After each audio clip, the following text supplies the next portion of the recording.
Today I get to finally clean all of my garlic that I harvested back in late June.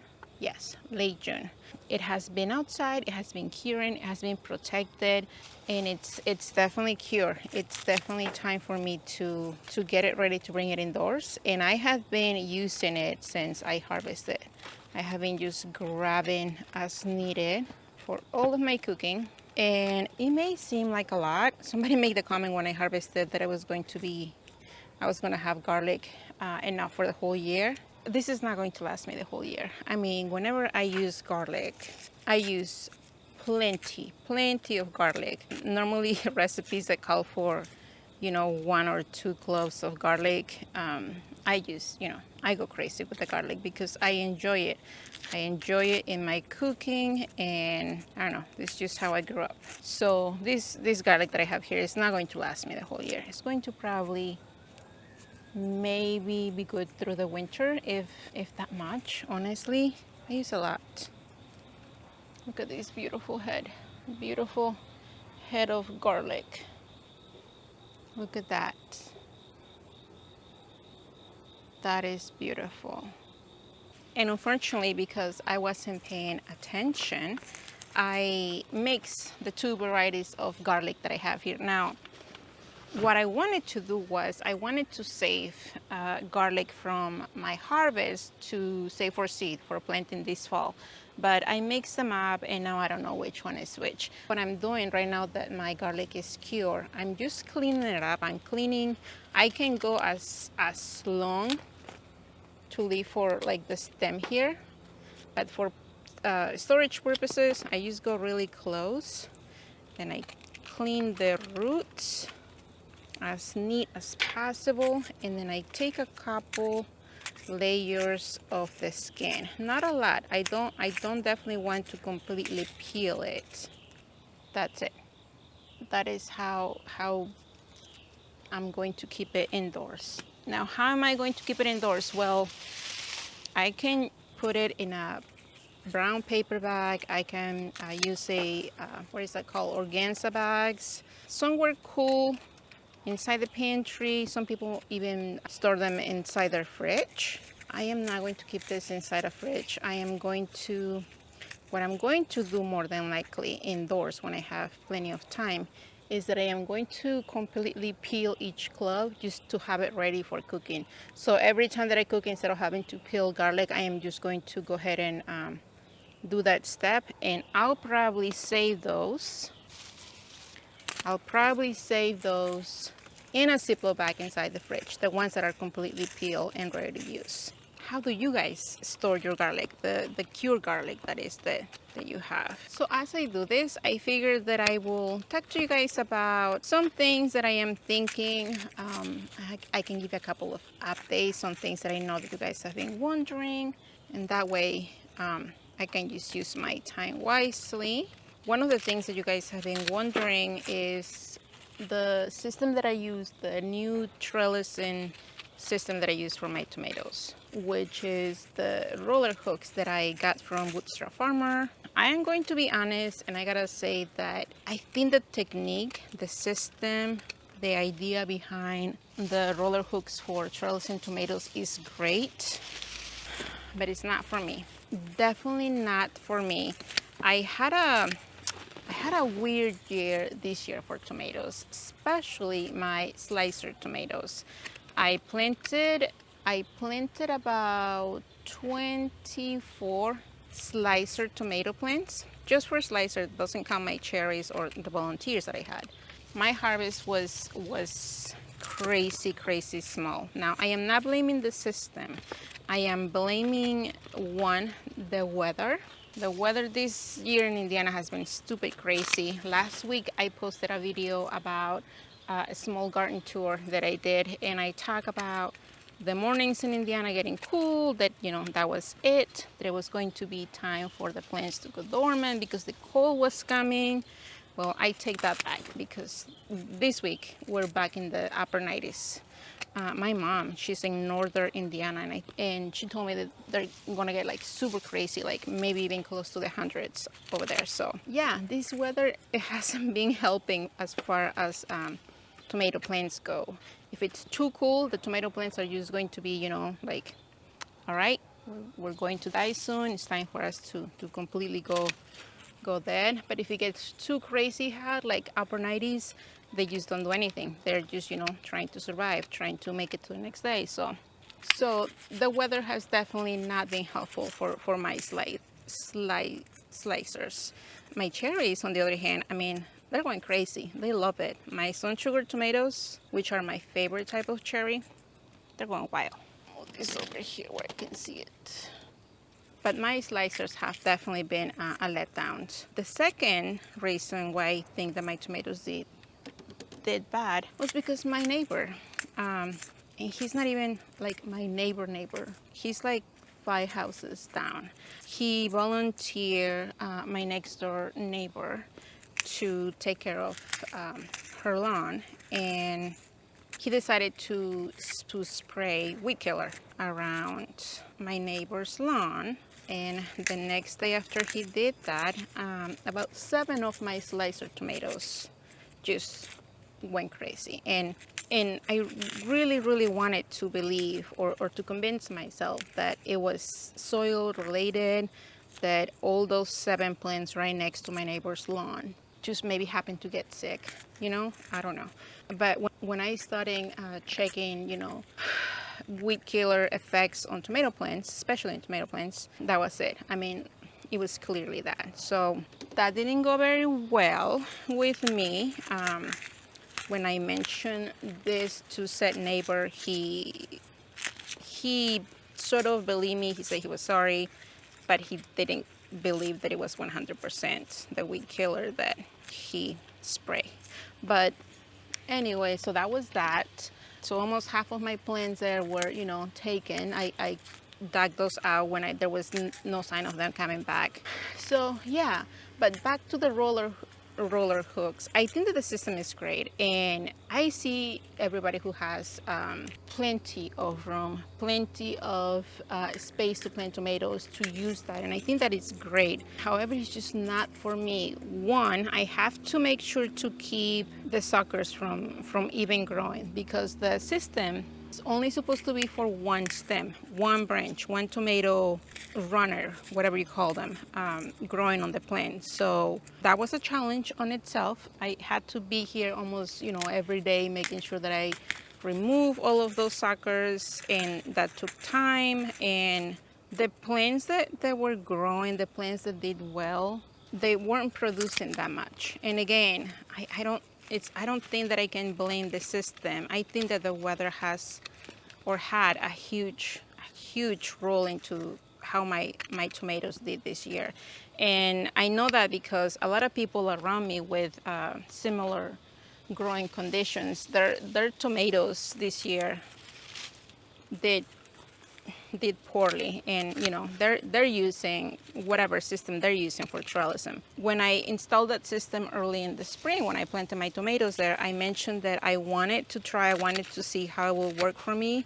I just know that it's just not going to work for future years. So however, my cucumbers, my goodness, I love that. I love that system, but I just let my cucumbers do their thing. I just let the vines just pretty much go wild on those strings, and they loved it.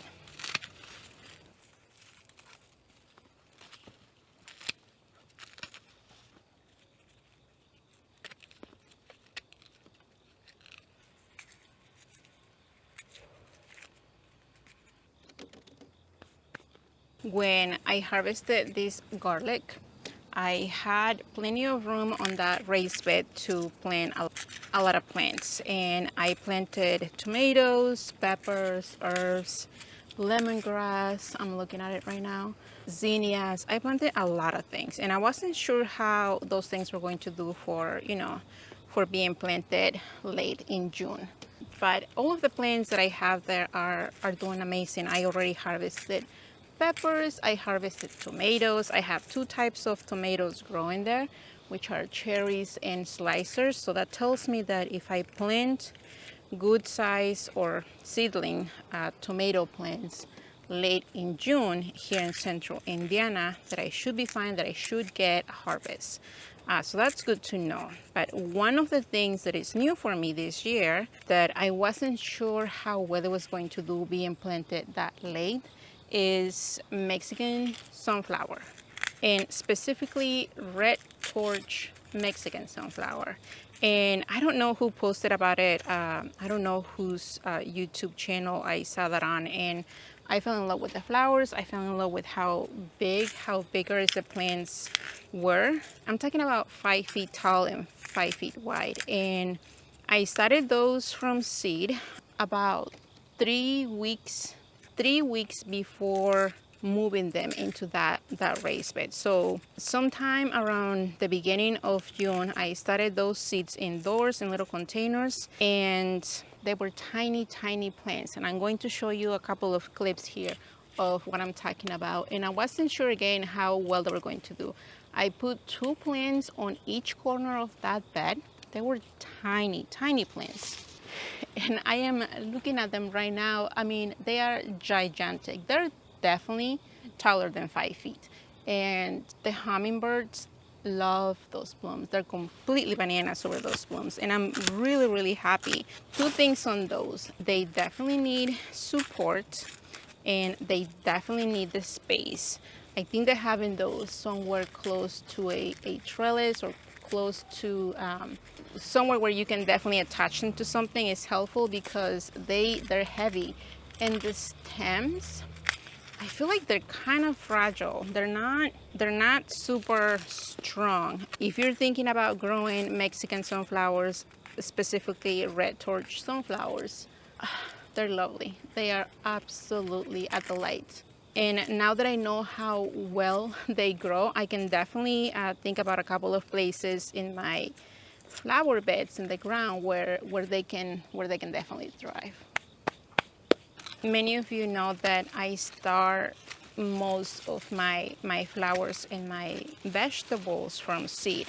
And starting from seed is something that I love to do. I mean, I am one of those crazy people that start collecting seeds well in advance. Like right now, I already had 3 orders delivered. It's just exciting. It's just the whole thing. Ordering the seeds, starting the seeds. I love it. I really do enjoy it. I have a room upstairs where I have 2 shelving units. I have LED lights. I have containers. I'm set up for my needs for this small garden. Even though it's a small garden, I definitely start well between 600 and 800 plants on a decent year. And I love it. It's definitely something that I love to do. So talking with some people in the last couple of years, they mentioned a seedling sale.